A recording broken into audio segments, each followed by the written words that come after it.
बिस्मिल्लाहिर्रहमानिर्रहीम अस्सलामुअलैकुम। Knowledge lab channel में कहते हैं आप सबको खुश आमदीद। और चैनल का पूरा नाम है नॉलेज लैब बाय राहील अहमद। और जो आज हम डिस्कस करेंगे अपनी वीडियो में वो है क्लास 11th फेडरल बोर्ड का पेपर केमिस्ट्री का। और एमसीक्यूज़ का सॉल्यूशन आज की वीडियो में हम डिस्कस करेंगे विद कंप्लीट एक्सप्लेनेशन। तो आप वीडियो अगर जैसे दिखने में लग रहा होता है, बाज़ों का टाइम आ रहा होता है लिखा हुआ यूट्यूब पर, तो उसकी लेंथ देखकर आप उसको जो है स्किप ना कीजिएगा या स्किप करके मत देखिएगा। पूरी वीडियो देखिएगा, इंशाल्लाह आपको जो है वो कंप्लीट अंडरस्टैंडिंग जो है वो अच्छे से हो जाएगी। तो मैंने पूरी कोशिश की कि बुक के पेज रेफरेंस के साथ एक एक चीज़ अच्छे से आपको एक्सप्लेन करूं ताकि आप इजीली जो है वो अंडरस्टैंड कर सकें। और आपको नज़र आ रहा है यहाँ पे, देखें फेडरल बोर्ड की वेबसाइट का यहाँ पे ये एक आपको नज़र आ रहा है। तो यहाँ पे आपको जो पास पेपर जिस तरह से अवेलेबल हैं वहाँ वेबसाइट पर, उसमें दो तरह के पेपर्स आपको अवेलेबल हैं। एक तो है लोकल और दूसरा है हार्ड। जैसे कि मैं यहाँ पे दिखाऊँ आपको अगर जूम करके, तो स्क्रीनशॉट इस वजह से थोड़ा सा ब्लर हो रहा है। तो ऑल क्वेश्चन पेपर देखें यहाँ पे लिखा हुआ है लोकल और ऑल क्वेश्चन पेपर लिखा हुआ है यहाँ पर हार्ड। तो फ़िलहाल जो मैंने पेपर अपलोड किया है सोल्यूशन वो है लोकल पेपर। तो ये वाला आज हम डिस्कस करेंगे इंशाल्लाह। जो हार्ड पेपर इसके नीचे वाला जो है वो भी इंशाल्लाह मैं कोशिश करूँगा जल्द से जल्द उसका भी सोल्यूशन जो है वो अपलोड कर दूँ एमसीक्यूज़ का। तो जनाब स्टार्ट करते हैं हम। MCQ number 1, the number of hydrogen molecules required to form 36 grams of water H2O। अब आपसे इसमें पूछा जा रहा है कि हाइड्रोजन के मॉलिक्यूल्स जो हैं वो कितने रिक्वायर्ड होंगे अगर हमें जो है 36 ग्राम यानी 36 ग्राम्स जो है वो वाटर जो है वो क्रिएट करना है, प्रोड्यूस करना है। तो इक्वेशन उसने लिख के दी हुई है हमें। तो 2 मोल्स हाइड्रोजन रिएक्ट करते हैं 1 मोल ऑक्सीजन के साथ, तो बनते हैं हमारे पास 2 मोल्स वाटर। और हमें एवोगाड्रो नंबर यहाँ पे यूज़ करना पड़ेगा क्योंकि हमें नंबर ऑफ़ मॉलिक्यूल्स जो हैं वो कैलकुलेट करने हैं। ठीक है, तो यहाँ पे एमसीक्यू नंबर 1 का सोल्यूशन मौजूद है। ऐसे तो आप डायरेक्ट भी कर सकते थे। सबसे पहले मैंने देखिए ग्राम को कन्वर्ट कर लिया है मोल्स में। तो 36 ग्राम, और ये वाटर का मॉलिकुलर मास होता है 18। तो 36 को मैंने डिवाइड किया 18 से, तो 2 मोल्स मेरे पास वाटर के आ गए हैं। अब 2 moles hydrogen according to equation अगर हम देखें बैलेंस इक्वेशन, तो 2 मोल्स ऑफ हाइड्रोजन जो है वो 2 मोल्स ऑफ वाटर बना रहे हैं। और 2 मोल्स ऑफ वाटर का मतलब है 36 ग्राम वाटर, तो जो कि हमारी रिक्वायरमेंट है, यानी कि 2 मोल्स ही हमें रिक्वायर्ड हैं। तो इसमें हमें दोबारा मतलब कोई डिवीजन मल्टीप्लाई वगैरह करने की ज़रूरत नहीं पड़ी। अच्छा, आप देखें 1 मोल में हमारे पास होते हैं एवोगाड्रो नंबर ऑफ़ पार्टिकल्स। तो 2 मोल्स में कितने होंगे, तो 2 मल्टीप्लाइड बाय एवोगाड्रो नंबर हमने कर दिया यहाँ पे। तो 6.02 10 की पावर 23 ये वैल्यू होती है एवोगाड्रो नंबर की। तो ये हमने दोनों तरफ तो ये हमने जो है मल्टीप्लाई कर दिया है। तो आंसर आ गया हमारे पास 12.04 10 की पावर 23। ठीक है।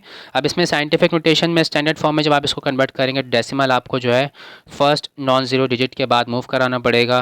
तो ये हो जाएगा 1.204। अब पावर इस बार हो जाएगी +1 क्योंकि आपने डेसिमल को शिफ्ट किया है 1 डिजिट। ठीक है, +1 पावर इसलिए हुई है क्योंकि आपने जो है जो नंबर हमारे पास मौजूद है वो ग्रेटर देन 1 है। अगर नंबर जो है वो लेस देन 1 हो तो पावर माइनस में होती है, और नंबर जो है वो ग्रेटर देन 1 हो तो पावर जो है वो प्लस में होती है। तो इस तरह से हमारे पास ये 1.204 10 की पावर 24। तो ये पहला एमसीक्यूज़ जो है हमने इसका ऑप्शन इस तरह से जो है सेलेक्ट किया है। तो 1.204 10 की पावर 24 हो गया। अब उसके बाद एमसीक्यू नंबर 2 है the values of Balmer series wave number lines lie in. अब आपसे बाल्मर सीरीज़ के हवाले से बात पूछ रहे हैं। तो ये हाइड्रोजन स्पेक्ट्रम का टॉपिक है आपकी बुक में चैप्टर नंबर 2 में। और पहला वाला जो एमसीक्यू था चैप्टर नंबर 1 से था, तो इसलिए ये जो न्यूमेरिकल टाइप का था, तो इसके जो फार्मूलाज वगैरह हैं वो स्कैटर हुए हैं चैप्टर में, तो वहाँ से आपको देखना पड़ेगा ये सब। इसलिए मैंने यहाँ पे कोई पेज रेफरेंस नहीं दिया है बुक का। चैप्टर नंबर 1 से है बहरहाल ये वाला जो एमसीक्यू था। अच्छा, अब एमसीक्यू नंबर 2 जो है ये हाइड्रोजन स्पेक्ट्रम के हवाले से है। तो हाइड्रोजन स्पेक्ट्रम के हवाले से मैंने यहाँ पे देखें सारे स्पेक्ट्रम यहाँ पे लिख दिए हैं, इनके नाम जितनी भी सीरीज़ होती हैं। तो लाइमन सीरीज़ है, बाल्मर सीरीज़ है, पास्टन सीरीज़, ब्रैकेट सीरीज़ और पी फंड सीरीज़। अब लाइमन सीरीज़ जो है ये लाई करती है यूवी रीजन में यानी अल्ट्रावायलेट रीजन में, और बाल्मर सीरीज़ जो है लाई करती है विजिबल रीजन में। पास्टन सीरीज़ जो है लाई करती है आईआर यानी कि इंफ्रारेड रीजन में, और ब्रैकेट सीरीज़ भी इंफ्रारेड में होती है। इसके अलावा पी फंड सीरीज़ जो होती है ये फार इंफ्रारेड रीजन में लाई करती है। अच्छा, आपका जो सिलेबस है बुक जो है आपकी, उसमें टेक्स्ट बुक जो है उसमें ब्रैकेट सीरीज़ और पी फंड सीरीज़ के बारे में कोई कमेंट नहीं किया गया। तो ये मैंने जो है अपने मतलब जो मेरी मालूमात थी उसके मुताबिक मैंने जो है इसको लिखा है।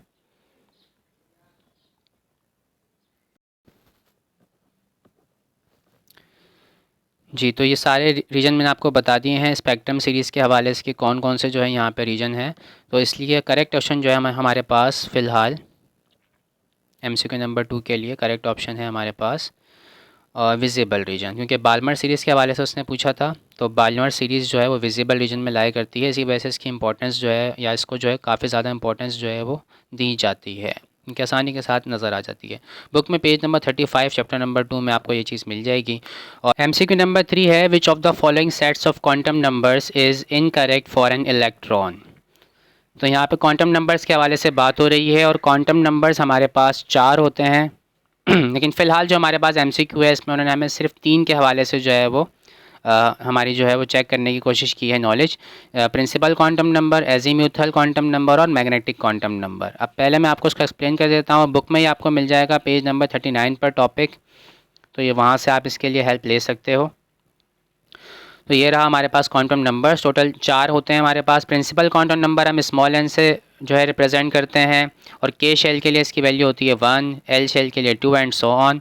एजीम्यूथल क्वांटम नंबर के लिए स्मॉल l यूज़ किया जाता है सिंबल, और इसकी वैल्यू जो है वो 0 से लेकर n-1 तक हो सकती हैं। ठीक है, 0 भी वैल्यू हो सकती है।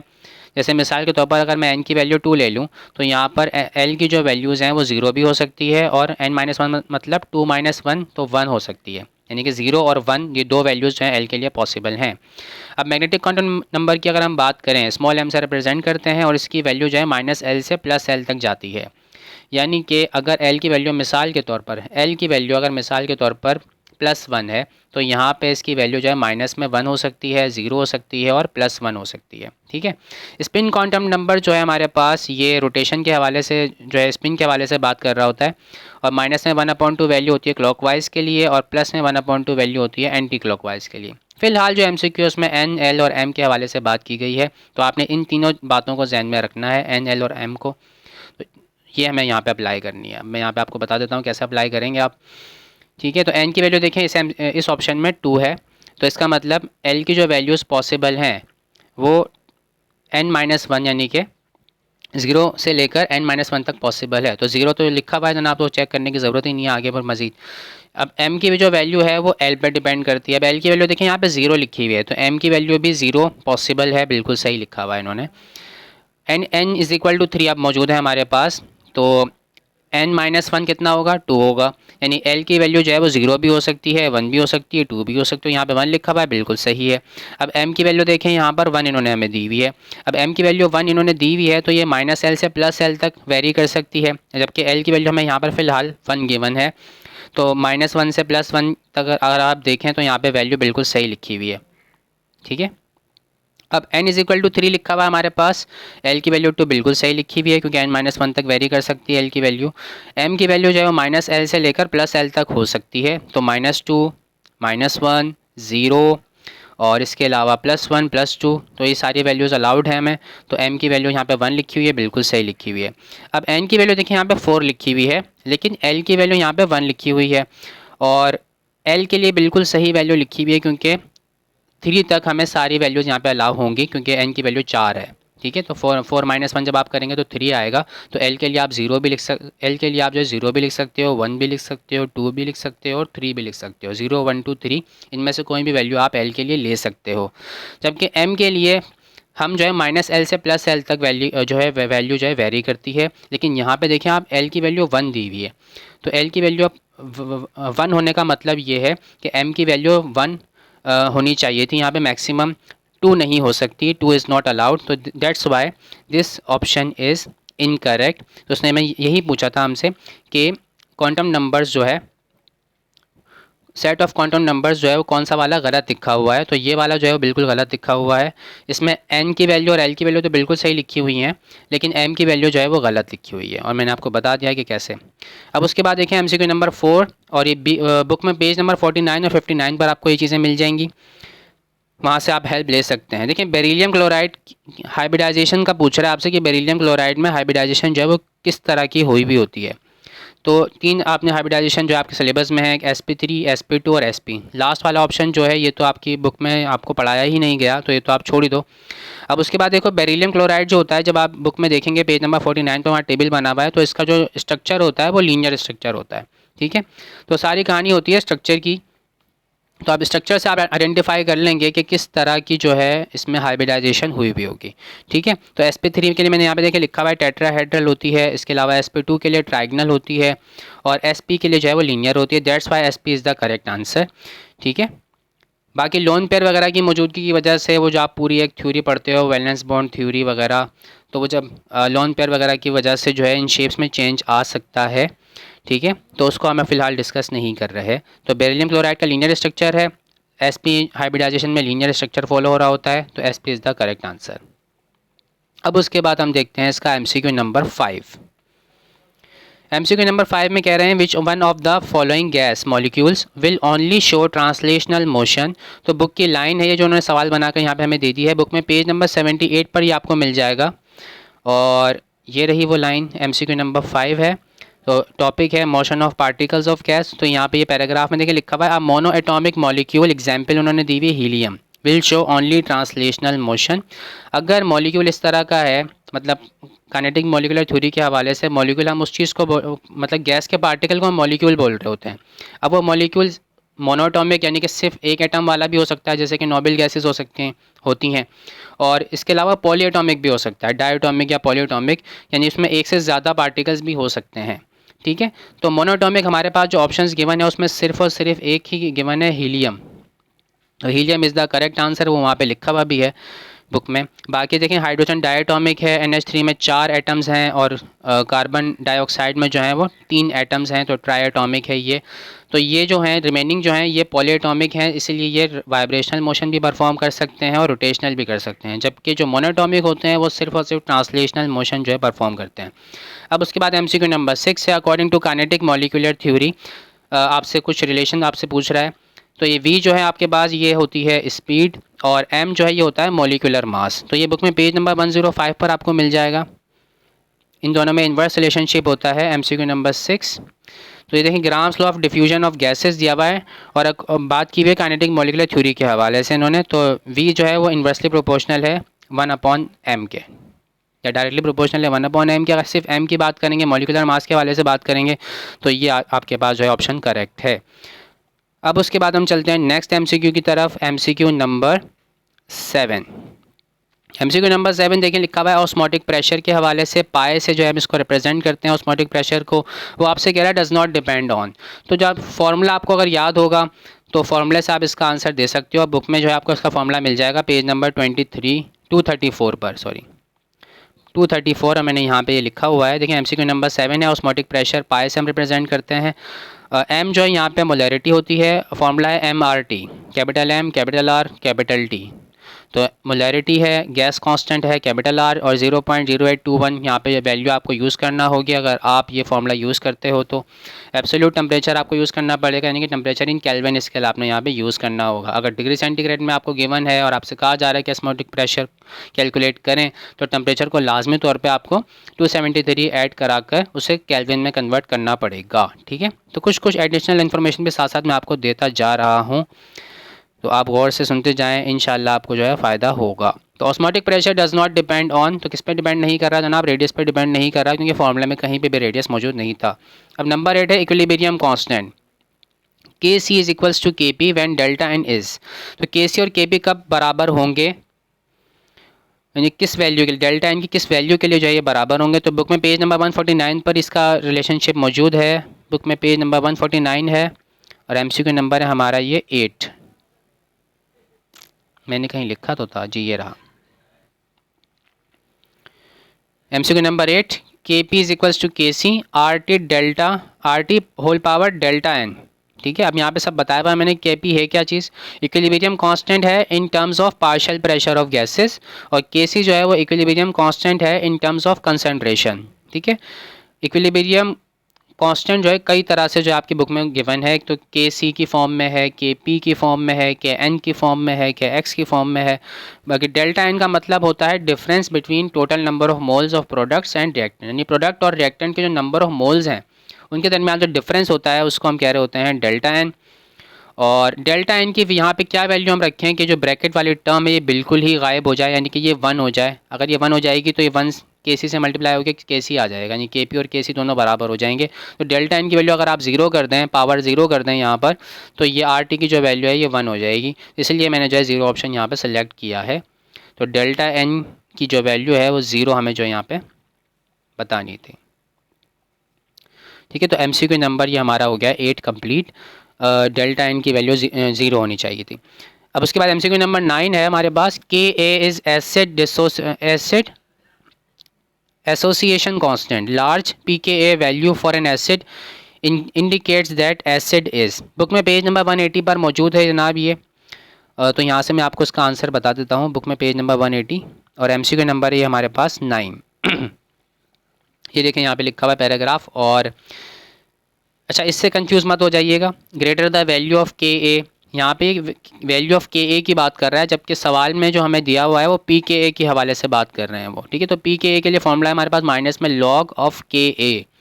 तो नेगेटिव लॉगरिथम है, इसी वजह से जितनी ज़्यादा बड़ी वैल्यू होगी उतना ही छोटा आंसर आएगा, और जितनी ज़्यादा छोटी वैल्यू होगी उतना ही बड़ा आंसर आएगा।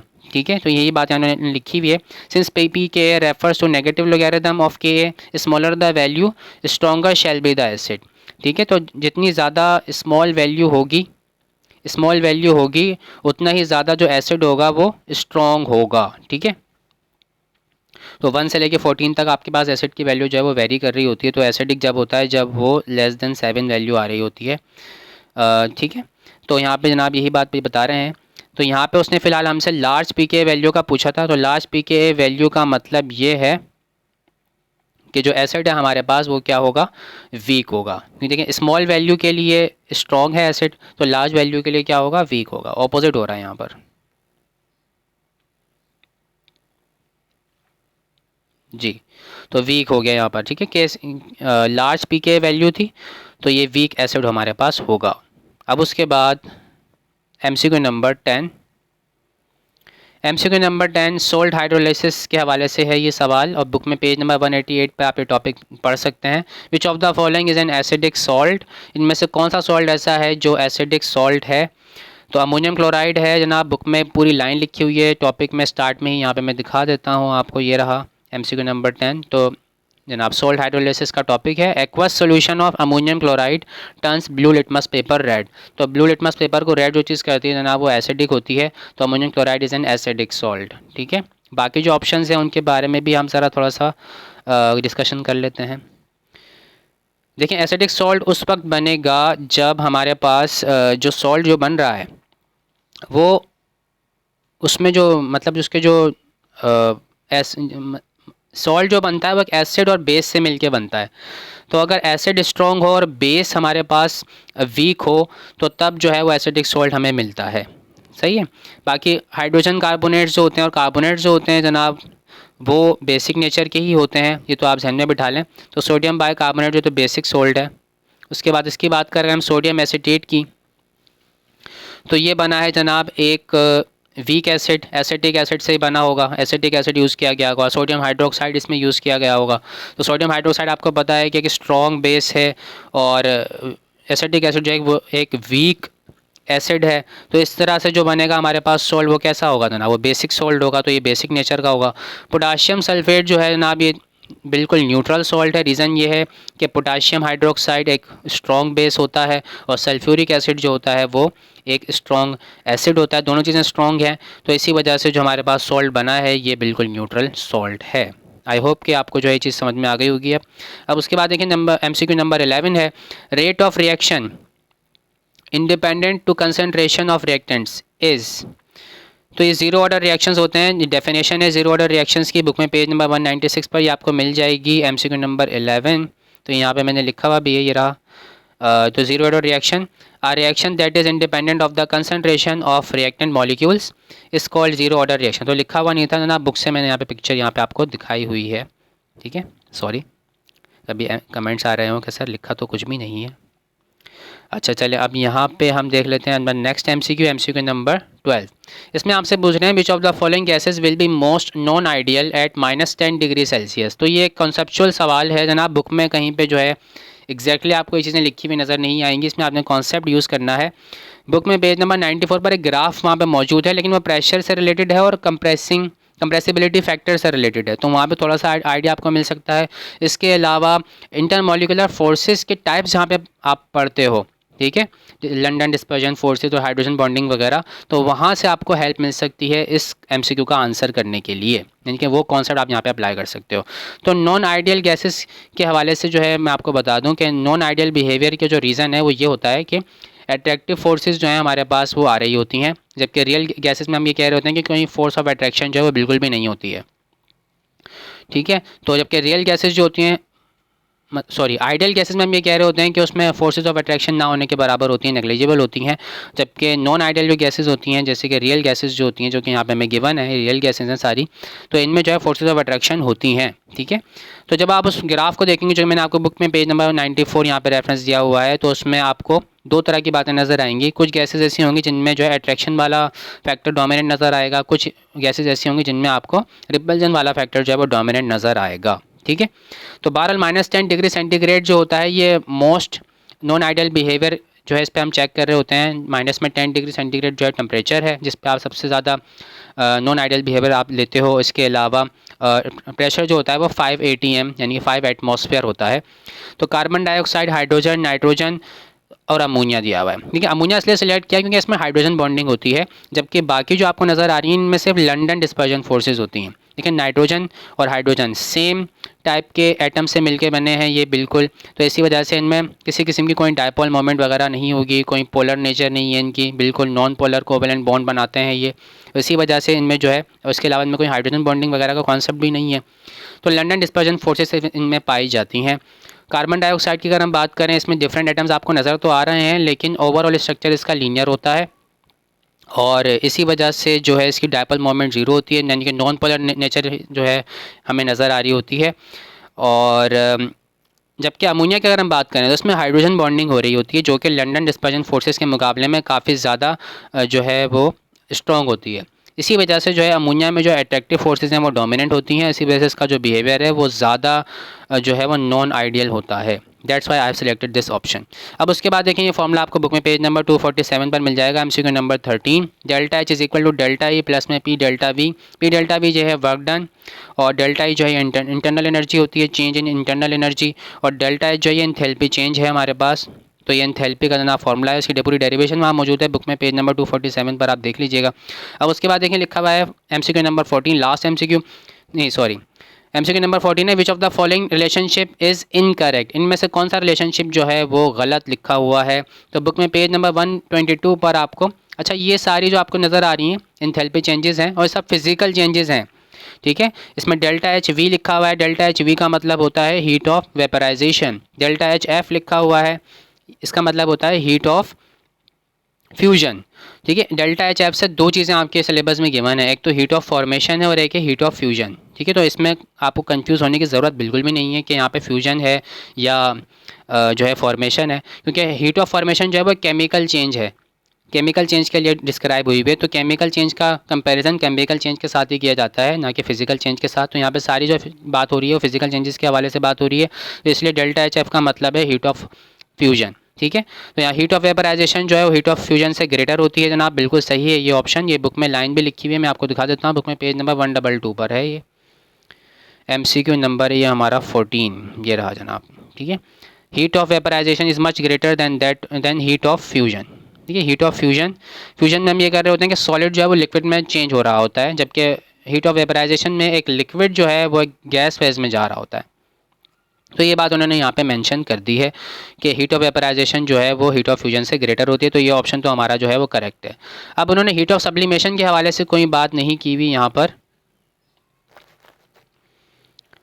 डेल्टा एच एस जो है ये हीट ऑफ सब्लिमेशन इसने दिया हुआ है हमें, और कह रहा है कि ये ज़्यादा होती है हीट ऑफ फॉर्मेशन से। और यहाँ पे लास्ट ऑप्शन में कह रहा है डेल्टा एच एस जो है वो ग्रेटर होती है डेल्टा एच वी से। अच्छा अब देखो कंसेप्चुअल बात है, अगर ये वाला ऑप्शन सही है तो ये वाला ऑप्शन ऑब्वियसली गलत होगा, ठीक है।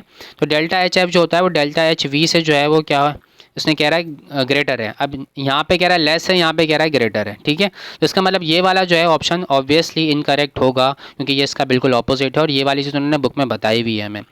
ये दोनों ऑप्शन उन्होंने जो है हमें सिलेबस में बताए नहीं है, लेकिन ये बिल्कुल सही लिखा हुआ है, क्योंकि सब्लिमेशन जो है वो हमेशा जो है वो वेपराइजेशन से क्या होता है, ग्रेटर होता है। और वेपराइजेशन हमने पढ़ लिया है, बुक में गिवन है ये बात कि फ्यूजन से ग्रेटर होता है। इसका मतलब तो फ्यूजन से जो है वो सब्लिमेशन लाजमी तौर पे ग्रेटर होगा, क्योंकि वो तो वेपराइजेशन से भी ज़्यादा होती है हीट ऑफ सब्लिमेशन। ठीक है, तो इस तरह से ना हमारे पास ये MCQ नंबर 14 का आंसर हमने यहाँ पे आपको बता दिया है। अब आगे चलते हैं MCQ नंबर 15 की तरफ।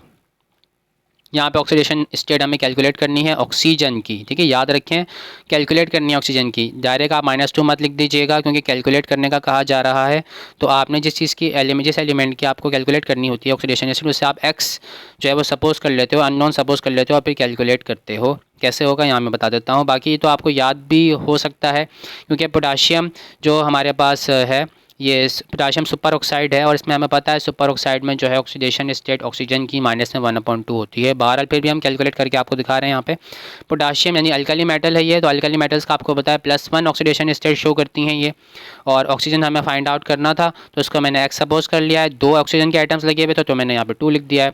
अब +1 जब दूसरी तरफ जाएगा तो -1 हो जाएगा, और 2 यहाँ पे मल्टीप्लाई हो रहा है, तो ये यहाँ पे आगे डिवाइड हो जाएगा। तो एक्स की वैल्यू आ गई हमारे पास -1/2।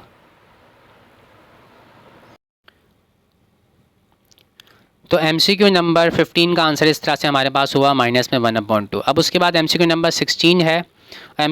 MCQ नंबर 16 में देखें कह रहे हैं which of the following has strongest intermolecular forces of attraction. सबसे ज़्यादा इंटरमोलिकुलर फोर्सेज ऑफ अट्रैक्शन जो इनमें किस में होंगी। तो देखें यहाँ पे बड़ा कॉन्सेप्चुअल सा सवाल था और बहुत आसान था ये।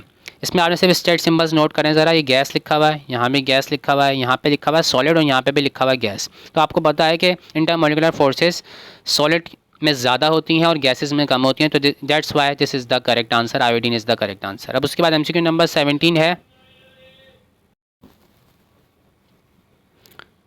MCQ नंबर 17 है लेटेस्ट एनर्जी ऑल्सो भी कॉल्ड। लेटेस्ट एनर्जी को क्या भी कहा जा सकता है, तो क्रिस्टल एनर्जी होती है, क्योंकि ये अमाउंट ऑफ एनर्जी होती है जब आयंस आपस में जो है वो मिलते हैं और क्रिस्टल बनाते हैं, तो ये वो एनर्जी है। ये बोन हाइपर साइकिल में। और इसके अलावा लेटेस्ट एनर्जी का अलग से भी टॉपिक आपकी बुक में मौजूद है, यहाँ पे पेज रेफरेंस में दिखना भूल गया हूँ उसके लिए, तो इंतहाई माज़रत उसके लिए। कमेंट सेक्शन में अगर मुझे टाइम मिला तो मैं वहाँ से देखकर जो है कमेंट सेक्शन में आपको बता दूंगा। तो लेटेस्ट एनर्जी जो है इसको हम क्रिस्टल एनर्जी भी कह सकते हैं। तो आज की वीडियो में जनाब हमने टोटल 17 MCQs पूरे आपको केमिस्ट्री का जो पास पेपर हमें गिवन था वेबसाइट पर लोकल पेपर के नाम से, उसका जो सोल्यूशन आपको प्रोवाइड कर दिया है। तो आज की वीडियो में इतना ही। Thank you so much. Comment section में जो है हमें अपनी राय से ज़रूर आगाह कीजिएगा कि आपको जो है एक्सप्लेनेशन किस तरह की लगी, या क्या क्या इम्प्रूवमेंट जो है वो लाई जा सकती हैं, और किन किन टॉपिक्स पर जो है हम जो है वो वीडियो बना सकते हैं। आप हमें सजेशन दे सकते हैं, हम आपके सजेशन पर जो है ज़रूर गौर करेंगे। तो आज की वीडियो में इतना ही। Thank you so much. अल्लाह हाफ़िज़।